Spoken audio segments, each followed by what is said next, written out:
It's Thursday, the 6th of August, and this is Frontier Opening Bell. I am Bosin Amafai Ali Kansachu in Nairobi from Rich Frontiers Management. Good morning, great to see you. Always good to see And you.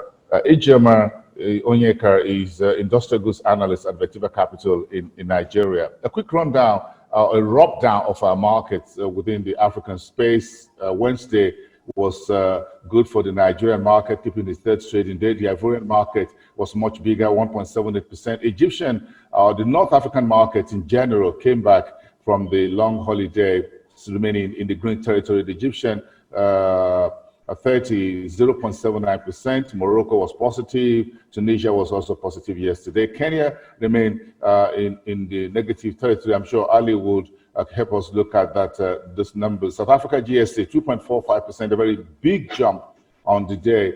That gold, oil, metals, and equities also have a big jump. But of course, that's South Africa GSA there leading the continent. In East Africa, much of the story around the telecom Kenya dumping the major plans with Bharti Airtel. This morning we got news that MTN in South Africa announced it's going to get out of the Middle East operations. We'll be selling down 75% in MTN of Syria. They'll be getting out of Afghanistan, of Iran cell, and a few other spaces. They want to concentrate on Pan-African business. I'm sure investors will react to that today. Kenya's PMI sharply up 54.2 in July. That's straight out of the blues. What's Standard Chart is Kenya, Standard Chartered of Kenya issued extra shares into the market. Safaricom gets another director, Ms. Rose Ogega, and of course, dividend of 140 coming to investors. Ali, we're in here. So let me start first of all with the PMI. I mean, that is a great print, 54.2. Typically, it signals an expansion, but because we've had such dramatic drops in the PMI, it's kind of quite noisy data at the moment because it's reflecting what was happening in the previous month. It's not necessarily reflecting versus the previous year, for example. But let's take that away for what it is. It's a positive sign, and I think it's given people a lot of encouragement. The central bank has also been talking up the economy, and I think this data point is also extremely positive. The other positive data point was remittances, where most people had expected a sharp drop, including myself, but so far, first 6 months of the year, our remittances are in positive territory against the global trend of countries which are deep in negative territory. So when you look at that, I would say one can be more constructive about the data points that we're getting out of Kenya at this point in time. There are other challenges which we know about, debt being one of them. Telkom Kenya dumping the merger plan with Bharti Airtel. You know, this is really a function of the super competitiveness of their main competitor, which is Safaricom. And Safaricom haven't cannibalized them, but essentially are so supremely competitive, whether it's in voice, whether it's in mobile money, where you have, you know, millions of people on M-Pesa, so Telkom and Airtel can't compete there either, or on data, where again, Safaricom, I mean, my phone is, I remember actually being at a conference with Jack Ma and everyone was complaining about infrastructure in Kenya, and he turned to the audience and he said, you know what's the 21st infrastructure of today? And everyone sort of said, what? And he said, the internet. And he says, yours is faster than anywhere I've been. So when you take that into the mix, it's very difficult for me to see a pathway for either Bharti Airtel or Telkom to really lift their game. I think they were trying to do it via this merger, but obviously that's fallen apart. Standard Chartered Kenya, this was where they decided to skip the dividend and instead pay shareholders in a bonus share. And this was along the lines of what we've been seeing across the banking sector in Kenya, where the central bank regulators, has advised them to protect the balance sheet conserve cash. Standard Chartered is probably the most conservatively and managed tier one bank in Kenya, of which there are 6. But the banking sector as a whole has suffered quite dramatically at the Nairobi Securities Exchange and has been the big drag, taking us to the position of being the worst performing stock exchange this year in Africa. And this is around, as we've already previously discussed, the amount of loan, 1/3 of the banking loan book has had to take a moratorium. And the question is the longevity. Are they going to have to re-extend, which I think they will, and therefore the banking sector has borne the brunt of that. Safaricom, 1.40 or dividend, final dividend. Look, millions of shareholders all over Kenya and the world rely on that dividend payout, which is always very generous. It would have been a diabolical situation if they'd skipped it. Their cash generating cash machine they can afford to pay. And also they've been doing, notwithstanding the M-Pesa issue, which we've discussed before, which is going to hit them on revenue, but you can imagine the consumption of data in this lockdown world that we now exist has just gone up, and therefore overall in the balance it's a bit of a compensation here and there, a bit of a compensation there. If you're giving me free M-Pesa below $10 and I'm getting a dividend, okay, but again, we're getting huge data business coming through. Well, I'm sure they'll be doing the math in the boardroom and at management meetings at Safaricom. And I'm sure the directors and the new chairman will be doing all of that and see where their bread is being buttered. Ali, let's talk about MTN South Africa later. That's a big story this morning. We understand perhaps this could be part of the pressure from the US that MTN faced because of these problems with Afghanistan, but now getting completely out of the Middle East business. Good morning, Ayode Jebo, the CEO at Afrinvest Securities. Thanks for coming through on the show. Let's look at the Nigeria space. Petrol price is up. Folks are looking at 150 naira per liter. But again, Nigeria's China debt is hitting very high controversy gear. Yesterday, the Debt Management Office issued a statement saying Nigeria's borrowing from China accounts for a very paltry part of the country's external and total public debt, so it's nothing to worry about. There are still controversies around Nigeria's likely looking for additional $17 billion from Beijing. Nigeria's PMI, private sector PMI, 50.4 reading in July. That looks good on paper. Investors are still trading earnings, but they're worried about macro and FX scarcity that the central bank still face. In Ghana, the commercial bank posts 573.6 million shillings, cedis, I beg your pardon, in 2019. There's a dividend coming through there to investors. That's the backward-looking data, by the way. And the Bank of Africa credit rating is being stable. Outlook is according to a Bloomfield. Ayodeji, let me give this a shot very quickly around this debt portfolio and the conversation with China, what the DMO keeps saying that, look, we're not heavily indebted to China, but folks are worried that certain clauses in the agreement could be the iceberg under the sea for this Titanic of an economy. Yes, thanks. I think the concern is valid. Concern of Nigerian, I would say it's valid because it's based on more based on perception, and I also feel that why Nigeria has also tilted more towards China is it's based on some of the conditions they are getting from China relative to other developed countries. If you also want to look at it this another light, the way China most times also package or support is not it's not just based on giving you cash, the loan. So they see it as a way to empower, sell their products. So if it's a real system they are supporting and they are supplying, they are going to fund. Then most of the suppliers would also be from China. So indirectly, it's based on the value of that project.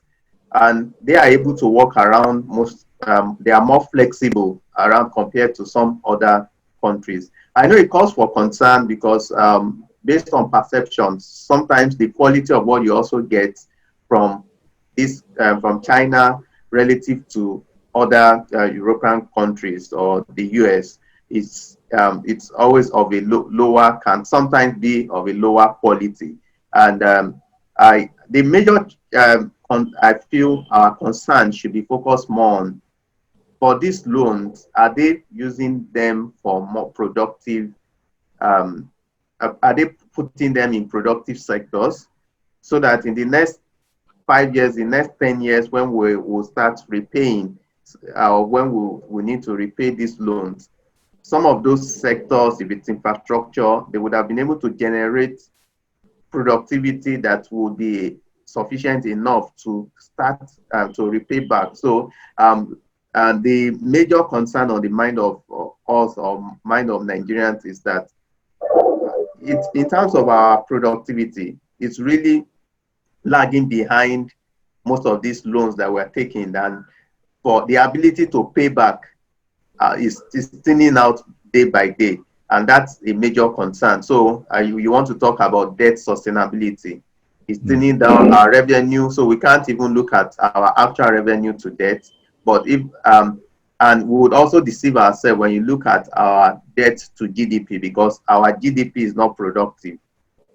We are not earning much. So people compare that the US is over 100%,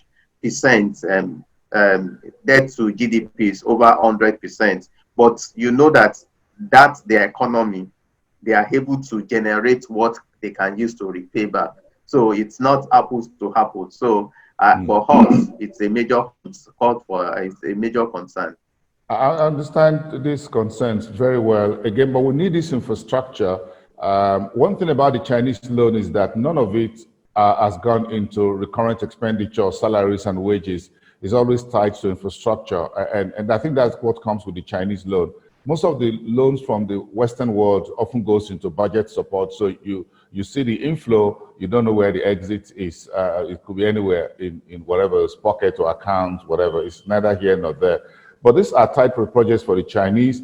The terms and conditions that apply are the concerns people are having. But I'm worried about what due diligence were done by the Federal Executive Council, by the Office of the Attorney General, and more importantly, by the National Assembly, when they say they are going through this loan proposal from the executive branch, if they did their homework. Because some of the concerns being raised, some of these loans or these contracts are already in execution. And that is when we start hearing about the terms and conditions that apply within. We ought to have discussed this at the National Assembly all along and call the executive branch to ask questions. But again, the jury is still out there, by the way. Let's talk about the PMI with Ijeoma. Do you think this PMI, private sector PMI, looking a little bit stronger, give currency or support some of the numbers we've seen from the big names within the industrial goods space? Yeah, thank you, Blessing. Yeah, I think it definitely does. You know that when I look at some of my companies that have released across the industrial goods and the agriculture space, we've seen a steady improvement in performances. We've seen a steady improvement in cost management pretty much across all the line items. We've seen a steady improvement following the sharp dip that we saw in April, which was caused by the lockdown, the pandemic-induced lockdown. Now, Dangote Cement, for example, had a 28% year-on-year drop in April volumes. However, they recovered most of those volumes back in May and June, and they were on course to even go further in July. And so, you know, this the private sector PMI, which is reporting an over 50 number, is really just representative of that.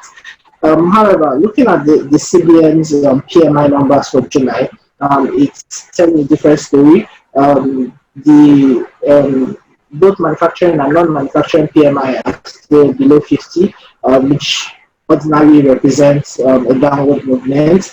And however, when you dip into those numbers, when you deep dive into those numbers, you see that within the manufacturing PMI space, there are three places there are three key numbers that tell the story of what is happening in Nigeria outside of the broad economic environment. The first one is higher input prices. While the overall manufacturing PMI was below 50 from the CBN, we saw input prices go above 50.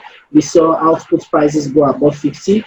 For me, those are very indicative of the producer price inflation, the producer price index and the consumer price index that we've been seeing rising since the start of the pandemic, which has also been impacting the numbers that we've been seeing coming out from the major producers. Another thing that has gone over 50, that went over 50 in July, was supplier delivery times. We recall that with the pandemic, with the lockdown, mobility was very restricted, especially interstate mobility, and this impacted logistics efficiencies for many producers, also impacting their cost of sales. We've actually been seeing these things improving since the lockdown, and I think that number sort of supports the improvements that we've been seeing. It is quite positive that the private sector PMI is over 50. I expect the CBN PMI to hit that number very soon. Okay, thank you. We'll talk more about the markets and still the FX challenges we have, IODG, later about the markets. But quickly, let's check in with South Africa. MTN Group, the CEO, says the telco giant is getting out of the Middle Eastern markets. That's the big story. But the alcohol ban in South Africa is costing about 2.5 billion rand investments and hiring dips as well. Gold is shining 2066 this morning. Gold Fields in South Africa says its profit could rise as much as 300% because the bullion remains very bullish. Ali. So MTN, the story which you mentioned, MTN is a very expansive network, and they're in many of these difficult countries. One good example is Iran. And essentially, I think this is more an issue around the Americans taking a very coercive approach to activity in some of these more difficult markets. So I think what they're doing here is trimming the footprint and exiting those markets which put them at risk vis-a-vis the American regulator in particular. But I think investors will like that because, there's enough growth in that MTN franchise. And, they're going to obviously focus much more on being an African operator. So I think it's a positive decision all round, frankly, given the circumstances we find ourselves in. The South African Stock Exchange saw 2.45%. Obviously, that is a function of the gold price knocking on $2,050. I'm extremely bullish about gold. I've seen some expectations of 3,000. I think this is a perfect storm for gold prices to go up. Rampant Weimar Germany wheelbarrow type money scenarios, geopolitical concerns sky high, US-China going to spike into the November election. It seems to be the direction of travel, and very low global interest rates. You're getting negative returns on US and German bonds, essentially, if you look at it. I mean, it doesn't get much better than this for gold. The All Property Index, this is a phenomenon we're seeing worldwide, Boasson. Property prices, yields are dropping like a stone. People are fleeing cities to live outside them, and that phenomenon we're seeing in the Western world. We also saw it in Kenya as people left Nairobi, went back to the villages because they felt safer and they could survive better. So you've got this global phenomena as a consequence of COVID, and essentially property prices were priced for perfection. And if your yield and your occupancy is dropping, those prices have got to adjust. And I expect that is being seen in the stock exchange. Alcohol ban, yes, again, this is a consequence in South Africa, particularly. We discussed yesterday about the pressure that's put on the healthcare system purely from alcohol-related problems. And therefore, we're seeing a big scaling back. I mean, for a lot of people, alcohol was the sweetest of sweet spots in Africa. You know, we saw Heineken expand like crazy last year. It's been Diageo's growth market. But obviously, given the circumstances, there's a little bit of, you've got to play a bit of defense now. And gold field, well, you'd expect that to happen with the gold price rallying nearly 40%. That's going to accelerate earnings for all these folks, whether South Africa or Burkina Faso. The gold story, you find Nigerian authorities, officials speaking more of gold these days than of crude oil. That's interesting, isn't it? Isn't it? Nigeria now, the ministry, the mining. In fact, on the stock exchange, Japol Maritime Services, which is a maritime services company, yesterday issued a public statement. It's changing its name to Japol Mining and Ventures PLC. They want to go into mining from all maritime services. So that tells you that the golden age is here, as we can call it. Welcome to the golden age. With gold at $2,000 an ounce, who wants all the problems with crude oil, by the way? Look, it takes a whole lot to get it all done. So kind of I just lay my hands on a few ounces of gold, and I am such a store of value. So they're getting out of the maritime services and going into gold mining business. And I found that relatively hilarious yesterday. I said, well, follow the money and follow the gold. That's the story, isn't it? Ijoma, isn't that what you noticed? Isn't that how it's going now? Industrial. Industrial goods with the mining space. Sorry, I didn't get the question specifically. Yes. Oh, okay.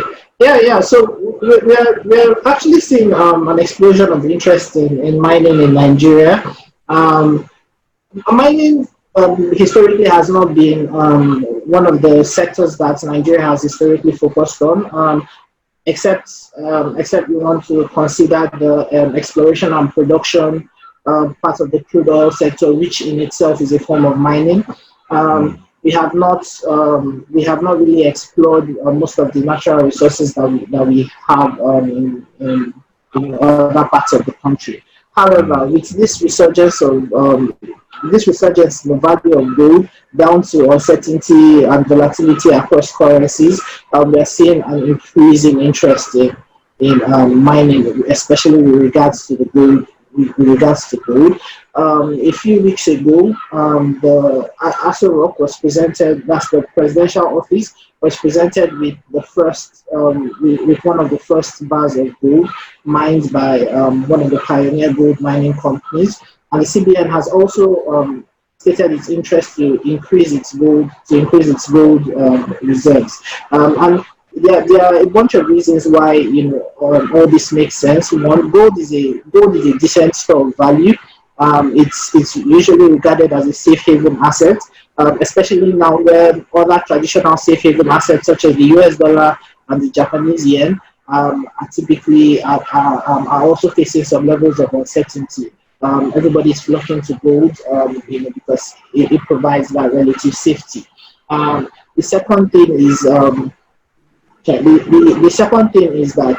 with gold being a global commodity and being priced in USD, it makes sense for a lot of local domestic producers to produce such an asset that will only likely increase in value, both in terms of its value relative to other currencies and then its value in USD because of the expected long-term depreciation of the naira versus the US dollar.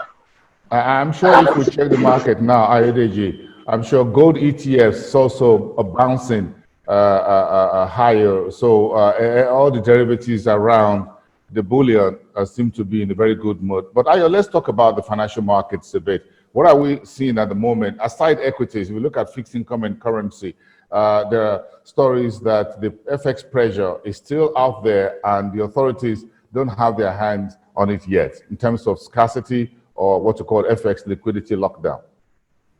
Yes, and what I think what the impact we are seeing within that space now is that for the foreign investors, they don't have any other option. I don't want to use the word being forced to roll over their investment because they don't have access to dollars. Even for those that have hedged, for the FMDQ OTC features market, it's a non-deliverable forward where you get the naira difference, so you still have to source for your dollars. So now they are for most of the foreign investors, they are unable to access dollars for them to be able to repatriate and pull out their funds. So when you have maturities now, they almost automatically roll it over, which is also responsible for the lower rate we're also seeing within the HOMO segment of the T-bills market. So I think by and large, we just need to continue to reiterate that the need for the CBN to come up with a more robust strategy on how, one, to improve liquidity. Secondly, the convergence of the rates, because when you still have the 380 naira official rate and almost 470 naira at the parallel market, there would always be that would always be an incentive for round tripping, and a lot of that would even add more to the pressure that CBN is going through currently. And for those that are bringing in their remittances, most of them will not go through the official channel anymore because of that spread. You can't bring in your dollars and you change at 380, and while you have the black market at 477. So those markets, we need to correct that so that we can see some form of stability within the FX market. Okay, great.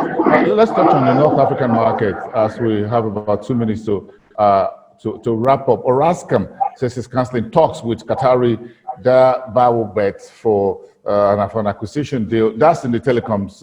Orascom is a company is an Egyptian company having its fingers in a kind of different business interest. Meantime, Afrexim Bank and the European Investment Bank says they're dealing together for 300 million euros to support COVID-19 business within the sub-Saharan Africa space. That announcement came yesterday.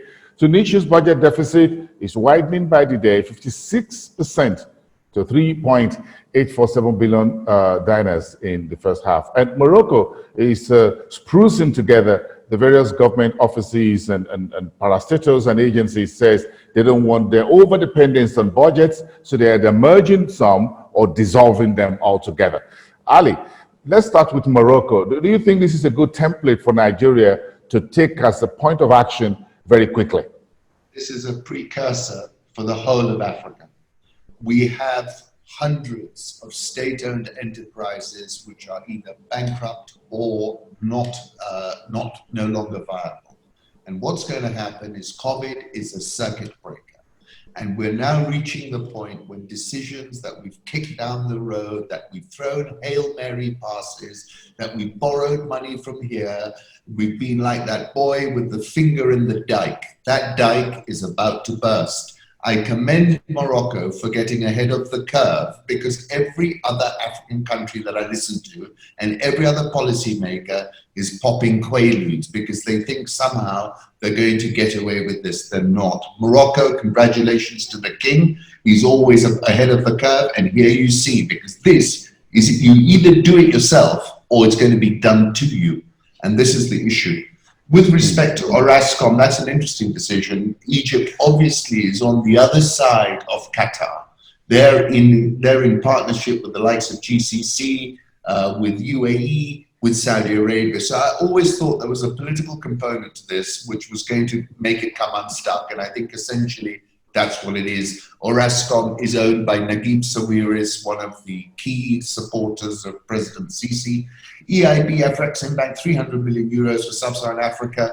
Good to see both of them stepping up, meaningful chunk of change, and that's a positive signal. Tunisia budget deficit, a lot of that's got to do with tourism, if you think about it, because tourism has come to a complete standstill. Tunisia, big European market, and pretty much at a standstill. And that's going to be a precursor for other African countries dependent on tourism. And you know, just the safari market is worth $29 billion on the continent. And you can imagine that that's practically at zero at the moment. Thank you, Ali. A quick 30 seconds from Ijoma and Ayodeji about what Morocco is doing in sprucing together, merging or dissolving some state-owned enterprises that depends on budget. Do you think this is a solution we should apply in Nigeria as quickly as yesterday? Ayodeji?